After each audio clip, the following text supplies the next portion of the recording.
Habang nag-uusap sina Killer Bee at Kin ay naramdaman ni Panta na may paparating at ito ay si Kisame upang hulihin si Killer Bee.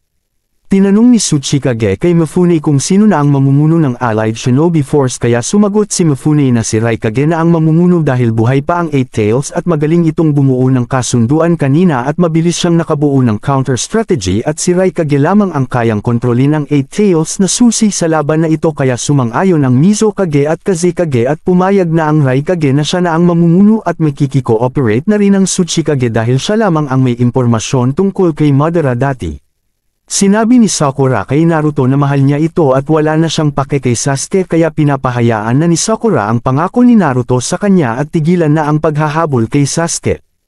Niyakap ni Sakura si Naruto at hindi natutuwa si Naruto sa mga biro ni Sakura dahil kinamumuhian niya ang mga tao na nagsisinungaling sa kanilang sarili.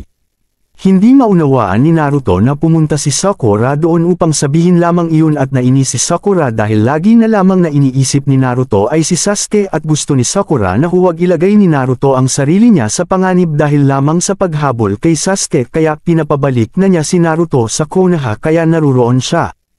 Inihayag ni Naruto dito na hindi na sa pangako niya ginagawa ang paghabol kay Sasuke dahil naiintindihan na niya ng mas mabuti kung bakit pinili ni Sasuke ang paghihiganti. Mahal ni Sasuke ang pamilya niya at clan at dahil malalim ang pagmamahal niya sa mga ito ay hindi niya mapapatawad ang nangyari sa kanila at balak na sabihin ni Naruto ang sinabi sa kanila ni Madara ngunit pinigilan ni Kakashi. Wala nang pake si Naruto sa pangako niya kay Sakura at personal niyang gustong iligtas si Sasuke. Balak na ni Sakura na bumalik at humingi ng tawad si Sakura. Nag-iwan ng clone si Sai at balak pala ni Sakura na hanapin si Sasuke sa tulong ni Kiba. Napabagsak ni Kisame si Panta at sumugod si Kisame kay Kin ngunit nagbato ng lapi si Killer Bee dito na may chakra at nakaiwas si Kisame. Umatake si Kisame kay Killer Bee ngunit nakaiwas ito at gumamit ng Yosaku Chop si Kin upang mapigilan si Kisame. Nagbato si Killer Bee ng ninja tool kay Kisame sabay na sumugod ito ngunit pinatalsik ni Kisame si Kin, sinalo ang ninja tool at napigilan ang atake ni Killer Bee. Gumamit ng Tailed Beast Chakra si Killer Bee at gumamit ng Headbutt ngunit ginawa rin ni Kisame ito. Napansin ni Killer Bee na kinukuha ni Sameada ang kanyang chakra at umatras si Killer Bee. Alam ni Fu na sumusunod sa kanila si Ao at naglagay ng marka si Ao upang malaman ni Mizukage kung saan siya pumunta at naglagay ng trap si Fu. Gumamit ulit ng Tailed Beast Chakra si Killer Bee at sumugod ngunit nakaiwas si Kisame at nakain ni Sameada ng ilang chakra nito at lalong lumalakas si Sameada at gustong tumulong ni Eight Tails kay Killer Bee. May umatake kay Ao kaya sinalo niya ito at umatake ang manika dito ngunit natalo ni Ao. Biglang nawala ang sulat sa manika at may naramdaman si Ao. Pagkamulat ni Ao ay nakikita niya ang katawan niya at nalipat si Ao sa manika at si Fu ang nasa katawan ni Ao. Inatake ni Fu ang Byakugan ni Ao ngunit mayroong barrier na ginawa si Ao. Kinuha ni Fu ang tali sa manika at itinali sa puno. Inutos ng Eight Tails kay Killer Bee na mag-Tailed Beast State ito ngunit hindi pumapayag si Killer Bee dahil ayaw niyang masaktan si Kin at mahahalata siya ng Raikage na naruroon siya. Balak ni Killer Bee na gamitin ang version 2 state kaya ginawa na ito ni Killer Bee. Sumugod na si Killer Bee at pinatalsik si Kisame at nakuha ni Sameada ang chakra ni Bee kaya bumalik ito sa version 1 state. Nabutas ni Killer Bee ang sikmura ni Kisame at bumalik ito sa dati dahil kay Sameada at gumamit si Kisame ng super exploding water shock wave. Dahil hindi masira ni Fu ang Byakugan ni Ao ay magpapakamatay ito ngunit kapag malapit ng mahiwa ang ulo niya ay babalik si Fu sa manika kaya babalik na rin si Ao sa katawan niya at si Ao ang mamamatay at kukunin ni Fu ang ulo nito. Nagpahulog na si Fu ngunit niligtas ng Mizukage at nagpasalamat si Ao at humingi ng tawad dahil pinag-alala niya sila. Tatanggalin ng Mizukage ang tali ni Ao at ibabalik ang barrier sa kanang kamay nito ngunit si Fu pa rin pala ang nasa katawan ni Ao at si Ao ay nasa manika pa din. Akala ni Fu na nahulog sa bitag ang Mizukage ngunit hindi tinanggal ni Mizukage ang tali nito at lalo pang hinigpitin at alam ng Mizukage na hindi siya si Ao dahil hindi niya alam kung paano ibalik ang barrier sa kanang kamay. Inatake ni Mizukage si Fu at nakabalik na si Ao sa tunay niyang katawan at ininform ni Fu kay Danzo na hindi siya nagtagumpay. Nasama sina Killer Bee sa jutsu ni Kisame at nagsama na si Kisame at Sameada kaya naging mukhang pating si Kisame. Tumakbo sina Killer Bee at balak nito na ilabas sa tubig sina Kin at Panta dahil malulunod ang mga ito kaya nag-version 2 state ito. Hinabol ito ni Kisame at hindi makita ni Killer Bee ang dulo ng tubig at nahahabol na ni Kisame sina Killer Bee. In-inform ni Eight Tails kay Killer Bee na ang bilog na tubig na ginawa ni Kisame ay gumagalaw bilang sentro si Kisame dahil kung tumakbo lamang sila ay mamamatay ang mga ito. Sinuggest ni Eight Tails na iwan si Kin at Panta at tumakbo sa ibang direksyon dahil sigurado ito na hahabulin ni Kisame si Killer Bee at makakalabas sina Panta at Kin sa tubig. Iniwan ni Killer Bee sina Kin at Panta ngunit hindi hinabol ni Kisame at papatayin ang dalawa at nasaksak ni Kisame si Killer Bee. Ginapos ni Killer Bee si Kisame at nilayo ito upang makalabas sa tubig sina Kin at Panta. Sasaksakin na sana ito ni Killer Bee ngunit nahihirapan na huminga ito at nawala ang Eight Tails chakra nito. Naglabas ng tinta si Killer Bee at tumakbo ngunit nahabol ni Kisame at pinagbubugbog. Nawala na ang juso ni Kisame at wala nang malay si Killer Bee. Balak ni Kisame na putulin ang binti nito ngunit nagpigil si Sameada at inatake si Kisame. Prinotektahan ni Sameada si Killer Bee dahil gustong-gusto nito ang chakra ni Killer Bee at binigyan ng lakas ni Sameada ito. Sinipa ni Killer Bee si Sameada at gumapang palayo si Killer Bee at kinuha ni Kisame ang sandata nito. Balak na ni Kisame na hiwain ang binti nito ngunit nagbato ng pensil na may chakra si Killer Bee ngunit dumaplis lamang at sinira ng Raikage ang hawak na sandata ni Kisame. Binigyan ni Sameada ng chakra si Killer Bee at gumamit ang magkapatid ng double lariat kaya naputol ang ulo ni Kisame. Hinahanap ng mga samurai sina Suigetsu at Jugo ngunit napansin ng isang samurai na nagsuot sina Jugo at Suigetsu ng mga suot ng samurai kaya nahuli silang dalawa. Nagpakita na ang clone ni Sai kina Naruto at balak ni Sai na sabihin kay Naruto ang gustong sabihin talaga ni Sakura. In-inform ni Sai na hindi pumunta si Sakura doon para aminin ang pagmamahal niya kay Naruto kundi may napagkasunduan silang lahat at ito ay sila ang tatapos kay Sasuke kaya hindi makapaniwala si Naruto na pumayag si Sakura sa kasunduan na ito. Tinanong ni Yamato kung anong planong gawin ni Sakura kaya sumagot si Sai na palagay niya na balak ni Sakura na patayin si Sasuke ng mag-isa at tanggap ni Sakura kung magkakaroon man si Naruto ng galit sa kanya. Biglang dumating si Gaara upang sabihin ang mga nangyari sa 5 Kage Summit Conference. May binato si Madaraki na Danzo at sumabog ito ngunit nakaligtas ang mga ito. Tinatanggal na ni Danzo ang seal sa may kanang braso nito at sumugod sina Torune at Fu. Nagbato ng kanay si Torune ngunit nakaiwas si Madara at balak gumamit ng mind transfer jutsu si Fu ngunit tumagos si Madara sa ilalim. Biglang lumitaw si Madara sa likod ni Fu kaya umatake si Fu dito ngunit tumagos lamang. Kinuha ni Madara si Fu at nagbato ng kanay si Torune ngunit tumagos lamang ito kaya tumagos rin ang suntok niya kay Fu. Tinanggal ni Torune ang gloves niya at sumugod ang dalawa at inatake ni Fu si Madara ngunit tumagos.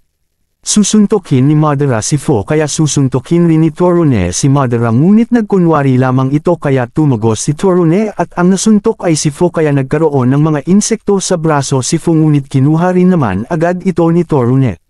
Bumaba si Madara at hinubad ni Torune ang damit niya at kumalat sa buo niyang katawan ng mga insekto at biglang lumitaw si Madara kay Torune at dinala sa ibang dimensyon si Torune. Naapektuhan ng mga insekto ang kanang kamay ni Madara kaya pinutol niya ito at sinipa kay Fu. Biglang lumitaw si Madara na malapit kay Fu at dinala sa ibang dimensyon. In-inform na ni Nagaara ang impormasyon kina Kakashi at balak nilang maging Hokage si Kakashi. Inihayag ni Gaara kay Naruto na ang laban na ito ay para protektahan ang 8 Tails at 9 Tails kaya kung balak ni Sasuke na labanan ang Allied Shinobi Forces bilang Akatsuki ay hindi siya magpapakita ng pagkaawa at in-inform pa na walang pake si Sasuke kay Naruto at gusto nito sa kadiliman at pinapaisip ni Gaara si Naruto kung anong magagawa niya para kay Sasuke at umalis. Pinagaling ni Karin si Sasuke at pumunta si Madara sa kinaroroonan nila at nilabas ni Madara sina Sasuke dahil inihandog nito si Danzo. Umatras si Karin at Madara at nilabas na ni Danzo ang kanyang kanang kamay na puno ng Sharingan. Sumugod si Danzo at sinuntok si Sasuke ngunit hindi tumalab dahil sa Susanoo at kinuha si Danzo. Inutos ni Kakashi kay Yamato na bumalik na sila ni Naruto sa Konoha at balak ni Kakashi na ibalik si Sakura dahil wala itong laban kay Sasuke. Dahil sa mga nangyayari hindi na nakayanan pa na kumalma ni Naruto kaya hindi na ito makahinga at nawalan ng malay. Tinanong ni Sasuke kay Danzo na totoo ba na inutos ng nakakataas ng Konoha kay Itachi na patayin ang kanilang clan kaya sumagot si Danzo ng oo. Lalong nagalit si Sasuke at dinurog si Danzo ngunit hindi pala namatay si Danzo at nasa likod siya ni Sasuke. Umatake si Danzo ngunit nasira lamang ang kanay at sinuntok ito ni Sasuke. Buhay pa rin si Danzo at umatake ulit si Sasuke ngunit nakaiwas ito. Tumalon si Sasuke upang makalapit kay Danzo dahil gagamit ito ng Amaterasu at kahit na nasunog si Danzo sa Amaterasu ay buhay pa rin ito at gumamit ng vacuum bullets. Nadaplisan si Sasuke at gumamit ng summoning jutsu dahil mahuhulog siya. Nakita ni Karin na pumipikit ang Sharingan sa kanang kamay ni Danzo at sumugod si Sasuke. Gumamit ng vacuum blast si Danzo ngunit nakaiwas ito at muntikan ng mahiwa ni Sasuke si Danzo. May ibinato na shuriken si Danzo ngunit nakaiwas si Sasuke at dalawa naman ang ibinato nito. Kinuha ni Sasuke ang isa upang mapatalsik ang isa at ibinato ni Sasuke kay Danzo ngunit nasangga ito.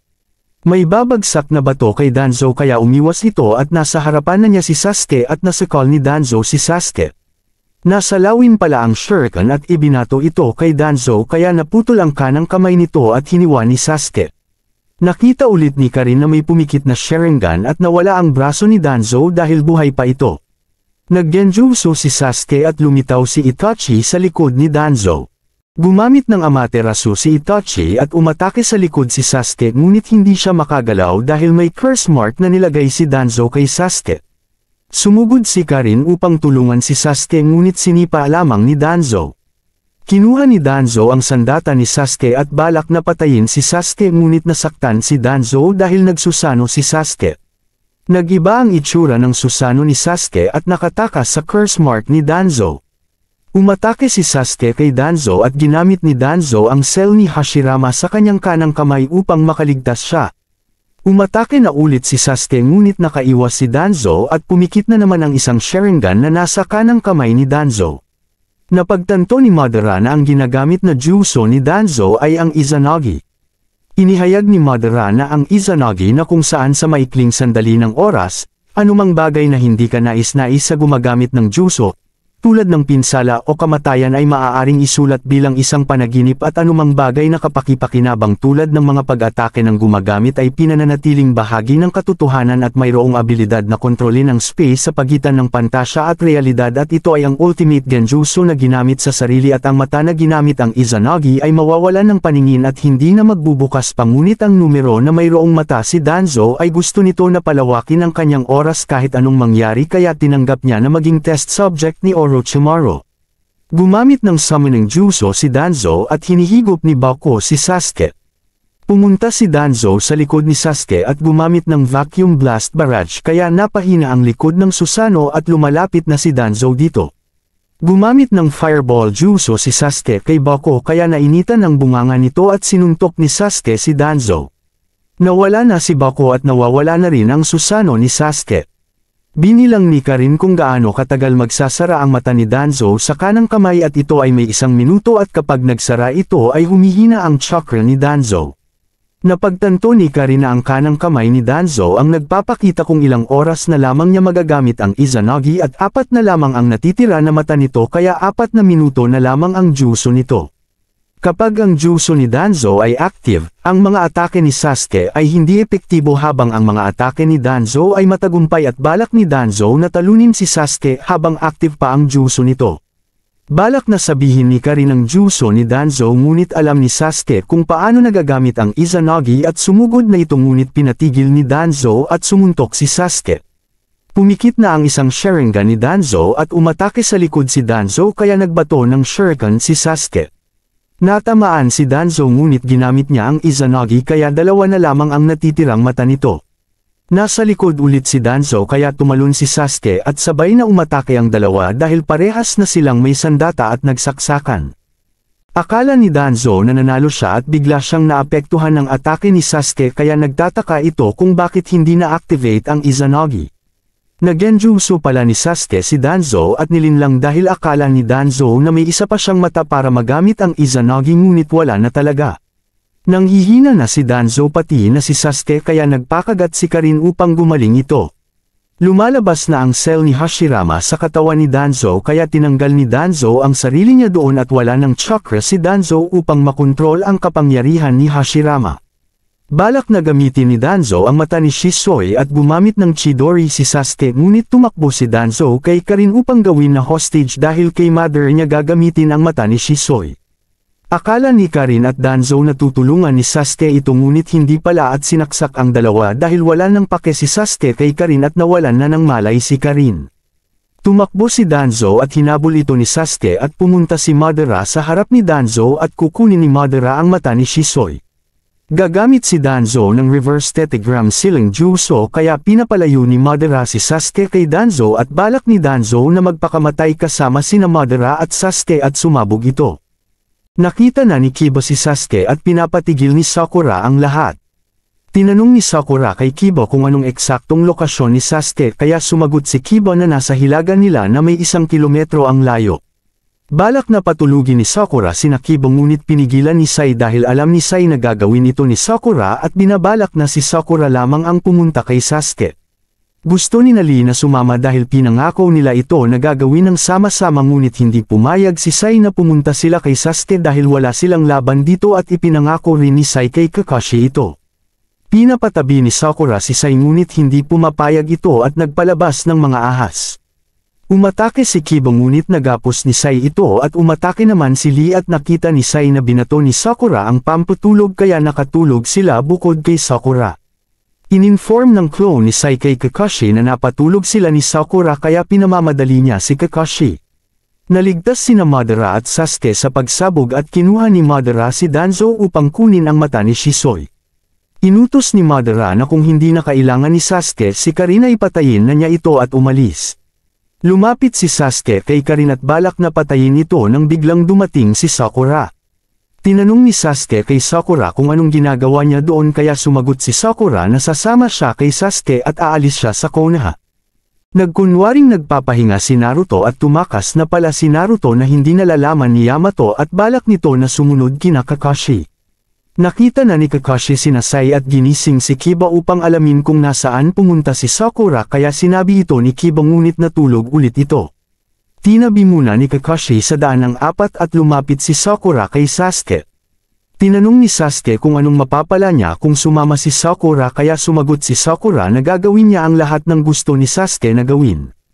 Ininform ni Sasuke na gusto niyang sirain ang Konoha at tinanong nito kay Sakura kung magagawa niya bang magtaksil sa Konoha kaya sumagot si Sakura ng oo. Gusto ni Sasuke na patunayan ni Sakura ito at inutos na patayin si Karin. Nilabas ni Sakura ang kanay at lumapit kaya pumunta sa likod si Sasuke ni Sakura at balak patayin ito ngunit napigilan ni Kakashi. Sinipa ni Sasuke si Kakashi ngunit nakaiwas at nasipa ni Kakashi ito. Ginapos ni Kakashi si Sasuke ngunit nag-substitution ito. Inutos ni Kakashi kay Sakura na pagalingin si Karin upang makapagsalita para makuha nila ang impormasyon tungkol sa kalaban at kuhanin ito at umalis doon kaya umalis na ito at pinapagaling na ni Sakura si Karin. Sumugod na si Sasuke at nagbato ng shuriken at balak na atakihin sina Sakura ngunit gumamit ng mud wall si Kakashi.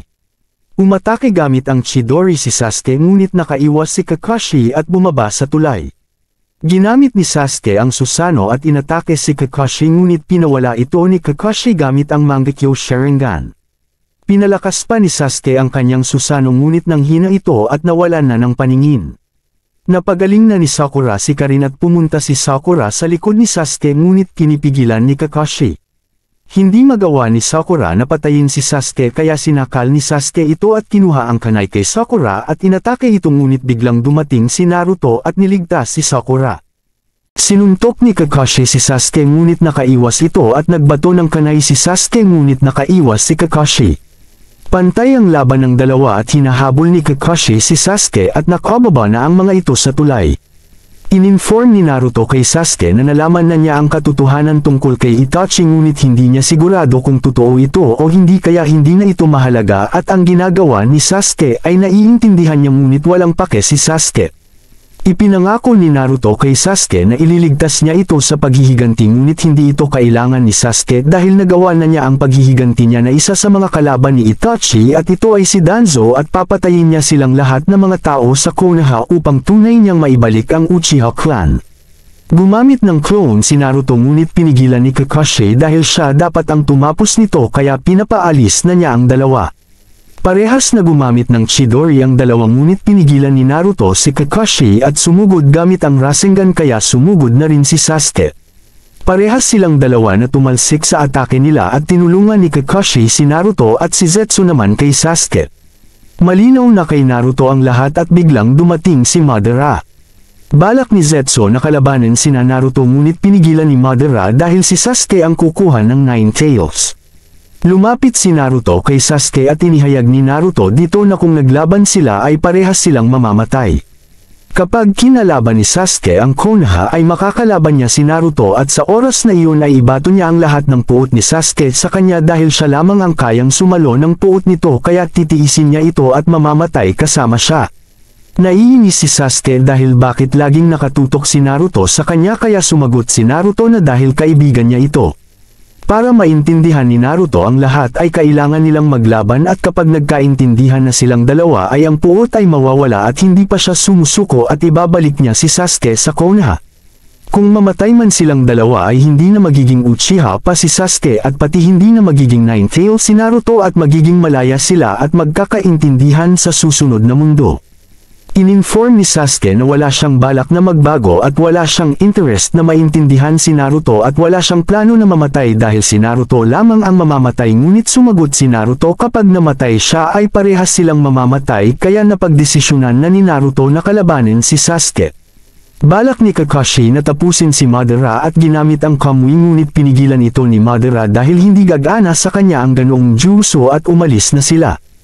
Pagkabalik ni Madara sa hideout ay ininform ni Sasuke dito na gusto niya ang mata ni Itachi kaya transplant agad ito sa kanya at dudurugin niya si Naruto.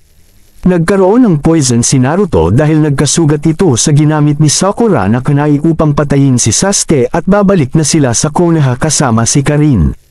Nakabalik na si Raikage sa Kumo at naruroon pala si Kisame sa loob ni Samiada na daladala ni Killer Bee. Plinano ni Madara na kapag nagdeklara na siya ng war ay sigurado siya na ang Eight Tails ay makukulong kaya ang misyon ni Kisame ay pumasok doon upang makakuha ng impormasyon sa laban at tutulong si Zetsu upang malinlang ang mga ito dahil nung binugbog ni Kisame si Killer Bee ay nagpalit sila ni Kisame at Zetsu kaya ang clone ni Zetsu ang napatay ng magkapatid hindi si Kisame. Ginising na ni Sakura si Sai at napansin ni Sai na wala na siyang curse mark sa dila kaya napagtanto nito na patay na si Danzo.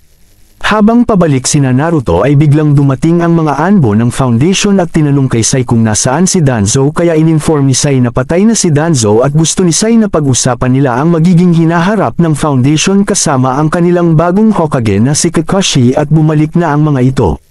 Nakipag-meeting na ang Raikage sa Feudal Lord nila upang ibigay ang impormasyon ng 4th Great Ninja War at tinanggap ng Feudal Lord ang alyansa at inutos ng Raikage na magkaroon silang mga Feudal Lord ng summit kaya pumayag na rin ito sa mga gustong gawin ng Raikage at balak na nilang maghanda para sa war. Nagkaroon na ng Feudal Lord Summit at inaprubahan ng Feudal Lords ng 5 Great Nations ang Allied Shinobi Forces. Nakabalik na ang iba pang mga kage sa kani-kanilang village at naghanda na para sa war. Dinala na ni Kakashi si Karin kay Ibiki upang alamin ang lahat ang mga tanong nila sa mga kalaban. Ininform na ni Kakashi sa mga advisors kung anong nangyari kay Danzo kaya nirekomende nila na si Kakashi na ang magiging Hokage at handa na si Kakashi para dito. Aaprubahan na sana ng Feudal Lord na maging Hokage si Kakashi ngunit ininform ni Gai na nagkaroon na ng malay si Tsunade kaya hindi muna magiging Hokage si Kakashi. Humingi ng payo si Gerotora na kung ilalagay niya ba ang kanyang sarili kay Naruto dahil ito ang sinabi sa kanya ni Jiraiya at inutos ni Great Lord Elder na papuntahin si Naruto doon upang mabasa nito ang kapalaran niya upang malaman nila kung anong gagawin nila. Kakain pa lamang sana si Naruto ng ramen nang biglang pinunta siya sa Mount Mayaboko kaya iba ang nakain nito at hindi nasarapan. Pumunta na sina Naruto sa Great Lord Elder at ininform na ni Great Lord Elder ang propesya niya kay Naruto at ito ay makakakilala si Naruto ng octopus at makakalaban niya ang isang batang lalaki na kung saan ang kanyang kapangyarihan ay nasa kanyang mata at alam ni Naruto kung sino ang makakalaban niya at ito ay si Sasuke. Ininform rin ni Great Lord Elder kay Girotora na nakita niya rin sa panaginip na nilagay niya ang kanyang sarili kay Naruto kaya inutos nito na ibigay kay Naruto ang seal ng 4th Hokage. Pinakita na ni Girotora ang susi sa seal ng Nine Tails at minarkahan na ito ni Naruto upang maging kanya na ang susi ng seal at pumasok na si Girotora kay Naruto. Naalala ni Naruto na may sinabi si Great Lord Elder na octopus kaya sumagot ito na hindi ito malinaw ngunit ito ay nasa isang isla at ang mga tao ay hindi lumalapit doon at para sa kanya isa itong resort at ang octopus na naruroon ay makakatulong kay Naruto. Dumating si Kabuto kay Madara at inatake ni Madara ito ngunit umatras si Kabuto at nag-reanimation jutsu. Ang nireanimate nito ay si Itachi, Sasori, Deidara, Kakuzu at Nagato kaya nagulat si Madara at balak ni Kabuto na ibigay ito kay Madara upang mapagkatiwalaan siya nito at gusto niyang sumali kina Madara. Ininform ni Madara kung anong makukuha niya pag sumali ito kaya sumagot si Kabuto na magbibigay siya ng marami pang puwersa sa digmaan at bukod sa 5 ito ay mayroon pa ngunit gusto ni Kabuto na ibigay sa kanya ni Madara si Sasuke. Tinanong ni Madara kung anong mangyayari kung tumanggi siya ngunit biglang nag-reanimation ulit si Kabuto at may ipinakita kaya nagulat ito at alam ni Kabuto na hindi na siya makakatanggi pa kaya pumayag na si Madara na sumali si Kabuto ngunit ibibigay niya lamang si Sasuke dito kapag nanalo na sila sa digmaan. Habang sinusundan ni Anko ang bakas na iniiwan ni Kabuto ay inutos ni Anko kay Tokuma na gamitin ang kanyang Byakugan at nakita nito sina Madara at Kabuto na magkasama kaya nahanap na nila ang hideout ng Akatsuki. Binalik na ni Fukusako si Naruto sa Konoha kaya nag-alala ang lahat at biglang dumating si Sakura at dinala kay Tsunade at ininform lahat ni Naruto sa kanila ang propesya ng Great Lord Elder sa kanya. Nagmeeting ang mga Kage at tinanong ng Tsuchikage kung saan nila itatago ang 8 at 9 tails kaya sumagot si Raikage na mayroon siyang naisip na lugar at ito ay nakalocate sa Kumo. Matapos ang meeting ay nag-usap ang Hokage at ang Raikage at gusto ni Tsunade na turuan si Naruto ni Killer Bee na kontrolin ang 9 tails dahil alam niya na nakokontrol ng kapatid nito ang 8 tails at balak ni Raikage na gawin ito dahil ang lugar na pagtataguan ng dalawa ay hindi lamang hideout. Ang lugar na ito ay kung saan doon din sila nag-training ni Killer Bee at ito ay isang isla. Inatasan ni Tsunade sa isang S-rank mission si Naruto at kasama niya si Yamato kaya tinanong ni Naruto kung isa ba itong resort kaya sumagot si Tsunade na mukhang tama ang propesya ng Great Lord Elder at inatasan rin ni Raikage si Killer Bee ng misyon at umalis.